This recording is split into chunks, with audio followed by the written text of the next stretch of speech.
दुकान चालू ठेवण्याकरिता गेल्या वर्षभराहून अधिक काळ दररोज 100 रुपये खंडणी घेऊन जात असलेल्या गुंडाने आता ही रक्कम दुप्पट केली। त्यामुळे दुकानदारांनी तक्रार दिली असून चंदननगर पोलिसांनी एकाला अटक केली आहे। जीवन बनसोडे असे या गुंडाचं नाव आहे। ही घटना जून 2023 ते जून 2024 दरम्यान वडगाव शेरी येथील इनओरबिट मॉल जवळील शक्ती स्पोर्ट्स समोरील कार्तिक मोमेज या हातगाडीवर घडली।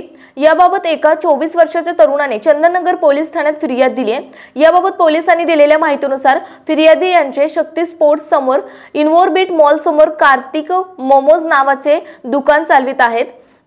जीवन बनसोडे याने दुकान चालू ठेवायचे असेल तर मला दररोज 100 रुपये प्रमाणे खंडणी देण्यास सांगितले। तेव्हा फिर्यादी हे घाबरून दररोज 100 रुपये प्रमाणे त्यावेळी वेळोवेळी ऑनलाईन आणि रोख स्वरूपात 25,200 रुपयांची खंडणी त्याला दिली आहे। आता बनसोडे याने प्रत्येक दिवसाला 100 रुपयाऐवजी 200 रुपये खंडणी मागितली। तेव्हा फिर्यादी यांनी पोलिसांकडे धाव घेऊन तक्रार दिली। पोलिसांनी जीवन बनसोडे याला अटक केली असून सहाय्यक पोलीस निरीक्षक प्रशांत माने तपास करतायत।